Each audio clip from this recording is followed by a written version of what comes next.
the point once again. This was never about a solution. It was about creating an issue.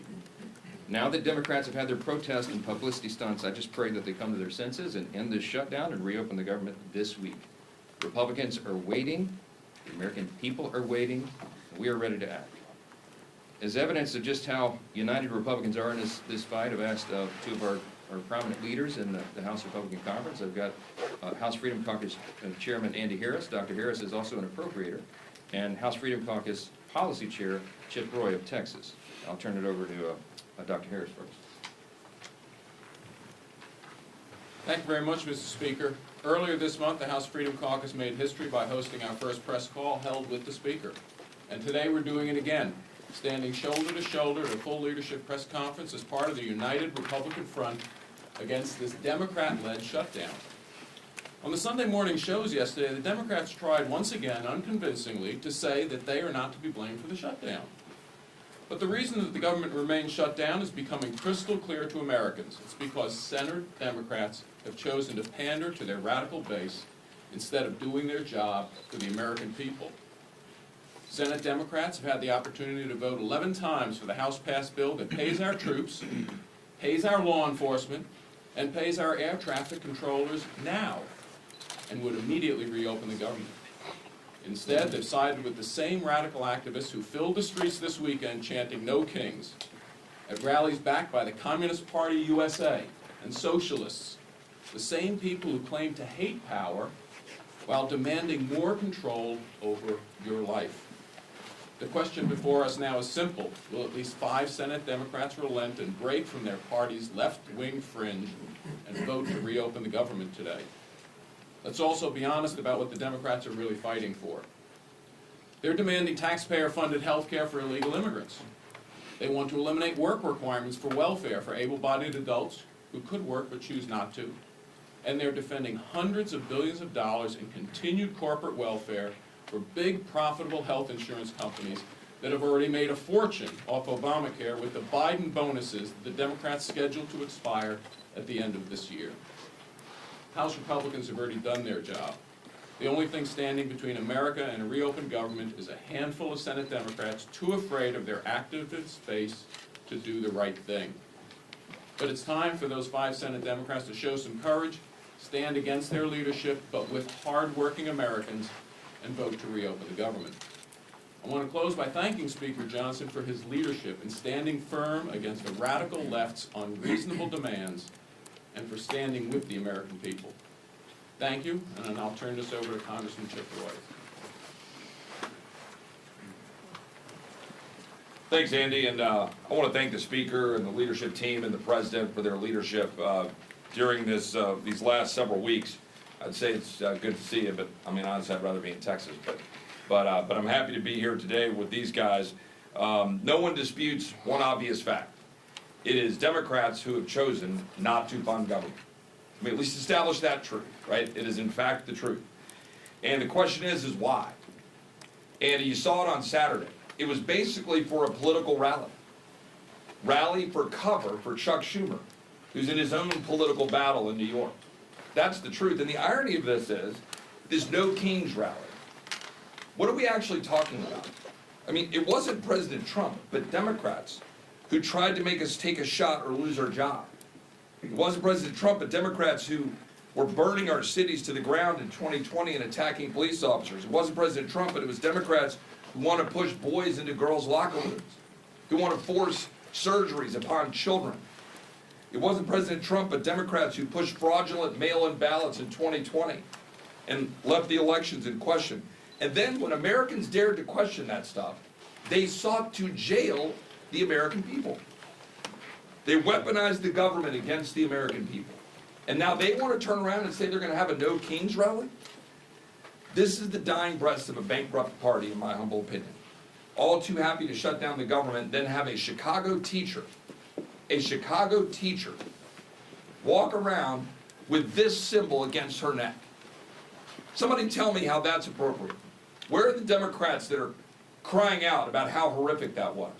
And by the way, where are the Democrats who are calling out the Attorney General in Virginia for calling on the death of children of a political opponent? Where is Abigail Spanberger? one of our former colleagues running for governor of Virginia. Do they not have the courage to call out fellow Democrats for that absurdity? The truth is, we have a president. We don't have a king. We have a president who loves our country, who rightly said yesterday that he's working his ass off to make this country great. He is correct. Brokering peace deals in the Middle East, rebuilding our military, rooting out DEI and critical race theory, declaring cartels as terrorist organizations, focusing on Antifa, defunding the World Health Organization, getting us out of UNRWA, making sure that we target the Southern Poverty Law Center, who are, going after people like our friends at the Family Research Council, or ultimately Charlie Kirk.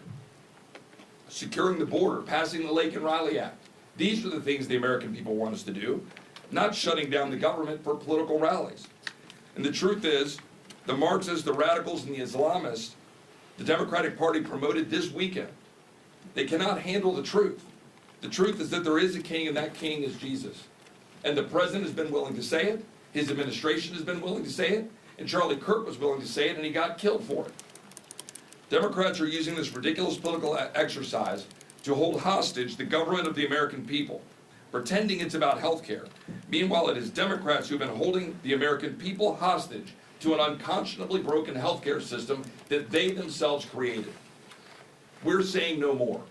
We're the party that's standing up for hardworking Americans who can't afford health care, who can't afford insurance. We're not for giving more money to the insurance companies. We're not for a $400 billion blank check to big corporate America and corporate welfare, like my friend from Maryland said. We're not for health care for illegal aliens, but for standing up for American citizens to be able to afford health care, to carry forward the president's good policies, like short-term limited duration plans, and other ways that people can actually go and afford health care. We're for law and order. We're not for hate-filled lawlessness. We're for common sense, not radical surgeries on our children without parental consent to say a boy can be a girl. We're for the message of hope, hope born in the freedom of those who fought to give it to us through their blood, and also through the blood of our Savior, Jesus Christ. Republicans are working to make America great again. Democrats have been trying to run out the clock. And for Hakeem and Chuck, their time is up. Turn it over to Steve.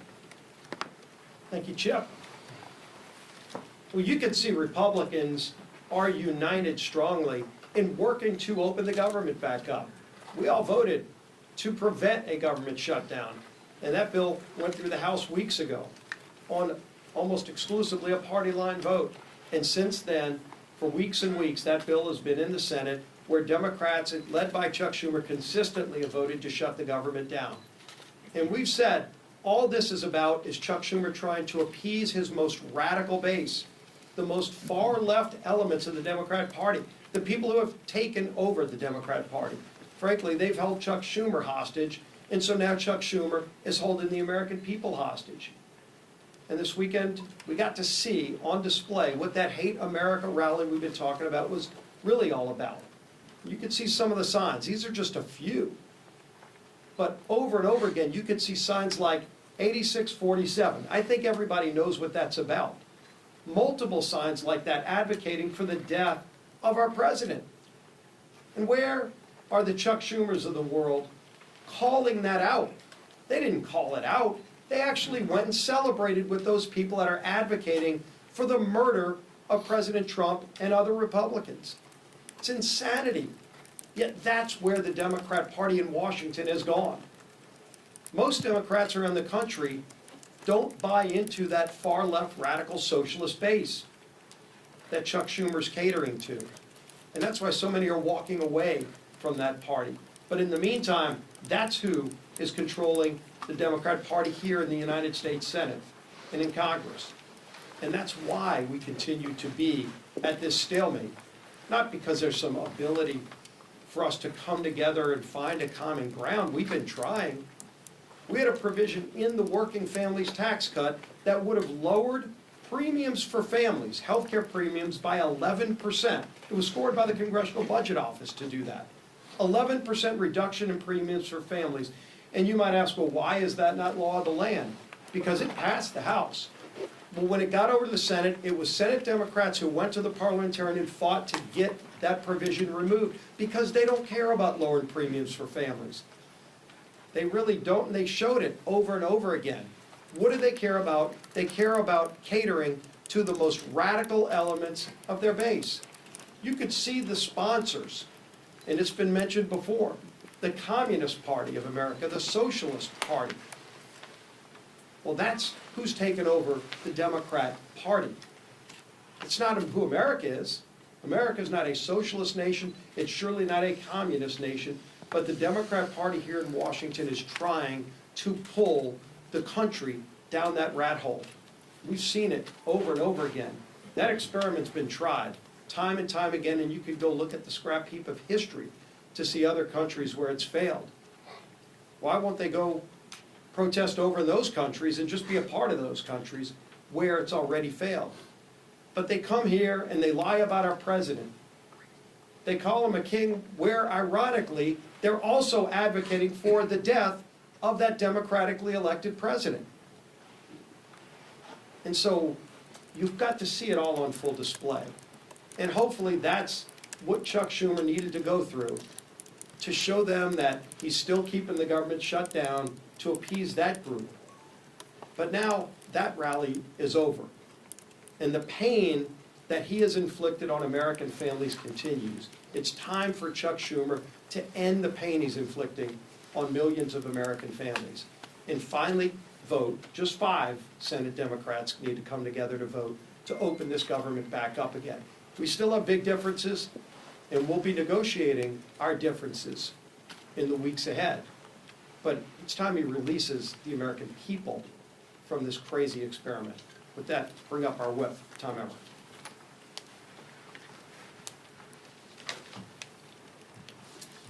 As the speaker said, we're now on day 20 of the Democrats' shutdown. For everyone tuning in, here's a quick review of everything that's happened in the last 3 weeks. Republicans did our jobs.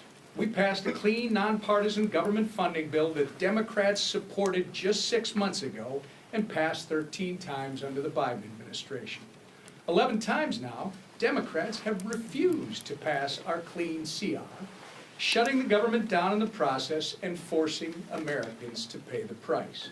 In order to simply turn the lights back on, Chuck Schumer and Hakeem Jeffries have demanded $1.5 trillion in new spending for things like taxpayer-funded health care for illegals and cutting $50 billion from our rural health care fund. They've taken the American people hostage while pointing fingers at us for refusing to concede to their absurd wish list of demands. But Republicans have been clear. We will not negotiate under hostage conditions, nor will we pay a ransom. The Democrats' position is totally unreasonable.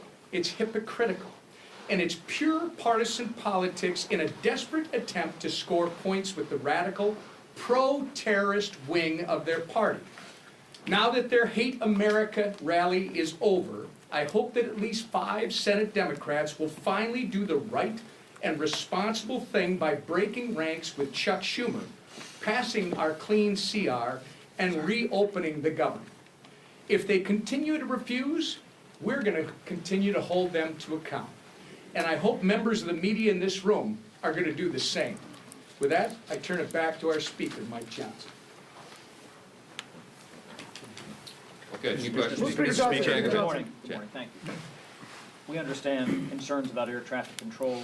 We understand that they're going to lay off workers at the they're going to lay off workers at the Nuclear Security Administration. What keeps you up at night about what parts of this federal government are not operating? Well, those are 2 good examples. The question is, when the administration is required to triage federal spending, they have to look and evaluate what are the most essential and what are the less essential functions of the federal government. And they look at policy, personnel, and all these offices. But the things that concern me the most are TSA, for example. I mean, you're right. We are shorthanded already with air traffic controllers, with TSA agents, keeping the airports safe and our flights safe. We cannot afford this nonsense. And I think the Democrats in their heart of hearts know that. When you're talking about nuclear deterrence, our former colleague Brandon Williams was a congressman from New York, and now he's now been confirmed, and he's one of the people in charge of nuclear deterrent in the United States. He's a former officer on a nuclear submarine. He brings a lot of experience to that job, and he came to sit down with me a few days ago, last week, and he said, I just want to articulate for you how serious this is in terms of national defense.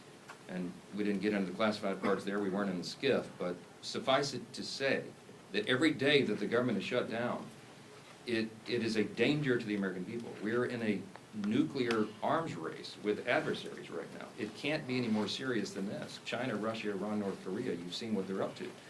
America is the last great superpower on the planet, but we have to maintain that status.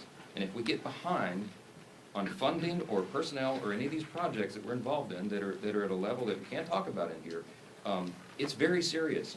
So you have every function of the federal government that is being adversely affected. Of course, it's the troops. We got the troops paid, thankfully, the middle of this month, because the president did heroic work. They found money within DOD that they could use on a temporary basis. But that money is going to be exhausted.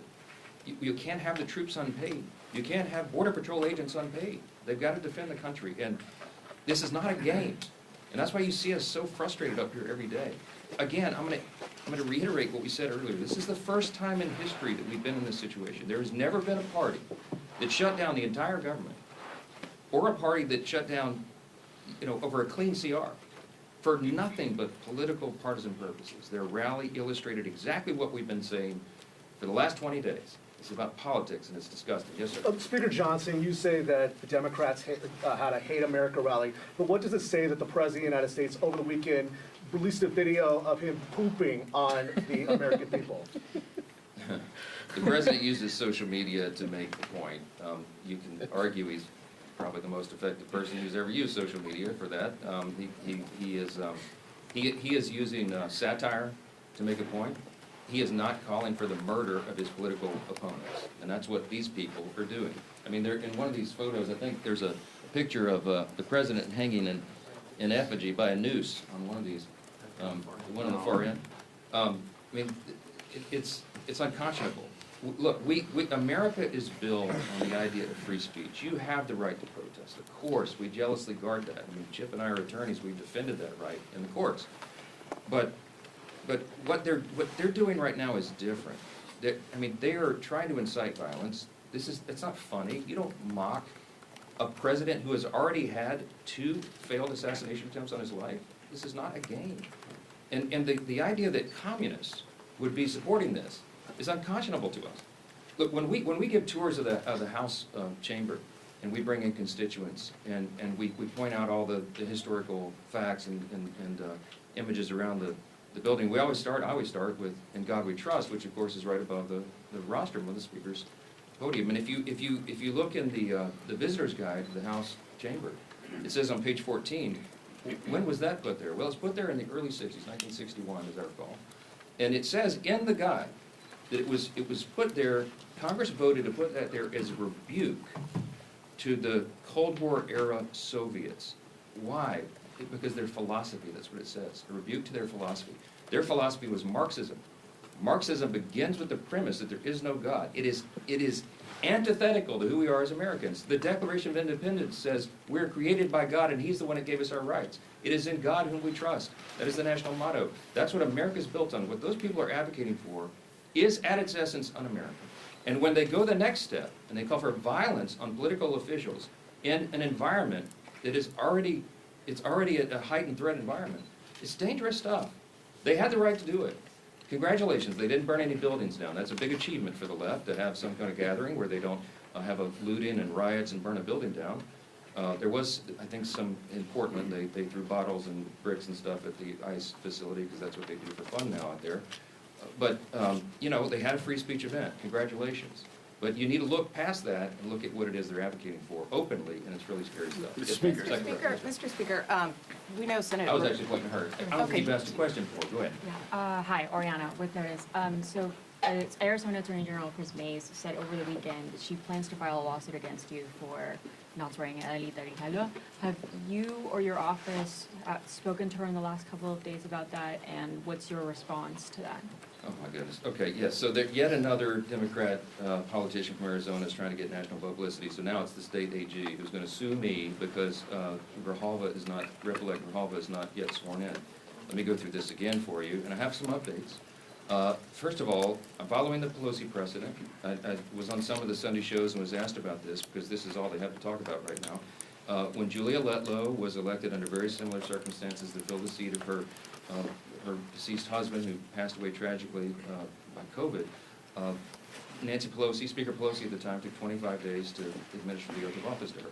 It wasn't just Julia. The Pelosi precedent extends even further, because when Pat Ryan and Joe Sempolinski were elected, during an August recess, they waited 21 days to administer the oath to those two rep-elects, because they were not in session. We are not in legislative session. The chronology is important. Rep. Grijalva won her race in, I think it was the last week of September, after we had already gone out of session. So I will administer the oath to her, I hope on the first day we come back, legislative session. I'm willing and anxious to do that. In the meantime, instead of doing TikTok videos, she should be serving her constituents. She could be taking their calls. She could be directing them, trying to help them through the crisis that the Democrats have created by shutting down the government. Oh, and by the way, I also did find out this little tidbit that should be interesting to you. When a rep-elect comes in on a special election in particular, it is up to the leaders of her party, his or her party in the House, to give them guidance and direction. One of the first things they do is reach out, what we do, is reach out, majority leader, or reaches out to the rep-elect and says, hey, welcome, congratulations. Here's all the things you need to do. Here's the office of the chief administrative officer of the House, and they will help you get all of your computers set up and your passwords and all the rest. That call was apparently never made by Rep. Grijalva, and I don't know if the Democrat leader's office didn't inform her of that. But I found out this morning that the person who runs that office in the chief administrative office is on furlough, because they voted to shut the government down. And so that person didn't reach out affirmatively, but now it's been sorted out, and I'm told they're going to her office today because she made a TikTok video saying that she couldn't use her computers. Well, she'll be able to use her computers now. Okay, she has 16 staffers. They need to be taking calls. They need to be helping their constituents, just as Republicans are out in their districts right now, helping them navigate the chaos that is created by Democrats who are playing political games. Are we not fast approaching the point where this CR doesn't buy you time for appropriations? Well, I would defer to my appropriator buddy up here, but here's the thing. The appropriators have been doing great work. They're continuing to work. Even during the shutdown, they're working individually and on their subcommittees and among themselves, and even across the aisle, to get the next batch of appropriation bills ready for passage. Is the time eroding quickly? Yes. Is it dangerous for them to shut the government down right now? Yes, because we have very pressing matters that we need to handle, but we can't do it when the Senate is stalling all of that, stopping it. We passed 12 separate appropriations bills through the House committee. They've done their work. 3 of them off the House floor. 3 bills off the Senate floor. They don't match up exactly, so we're going to conference committee on that. We have to finish that process. We have to rebuild the muscle memory for regular order, because that is how we serve as good stewards of the American taxpayers. We're anxious to do that. We hope the Democrats will see the light. We hope that you will ask them the tough questions this week. Why in the heck are you doing this? What is the point? What is the purpose? And don't let them say it's about Obamacare subsidies, because that was always going to be the subject of debate internally and across the aisle between the caucuses and amongst everybody in the month of October. And they are now eating up the clock for us to have the thoughtful debate about reforms and things that might be necessary, if indeed that's going to be extended. So it's on them. You need to ask them the tough questions. We're here to do the work. We'll continue to do it. Thank you all. Thank you. Good work, Mark.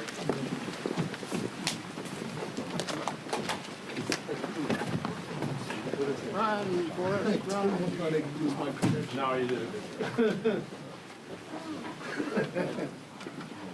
Honestly, so little happens. Yeah. And that was the most interesting way. Nice job on the photo. That's great. That's high praise. Good stuff. Everybody good if we grab the posters? Everybody You good? good? Yeah. You good? Yeah, thank you. Perfect, thanks.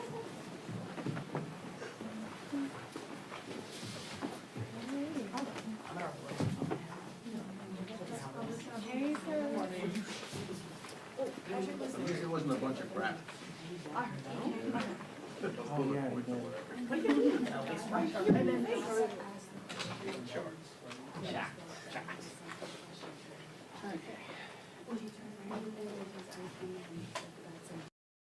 To the American people today and remind them and recall the fact that we are focused on the worst of the worst, bringing these individuals to justice. We're not going to let individuals terrorize our streets anymore, and we're not going to let them make victims out of families that live in this country. I'll give you some examples of individuals that were brought to justice here in Sarasota and in this area.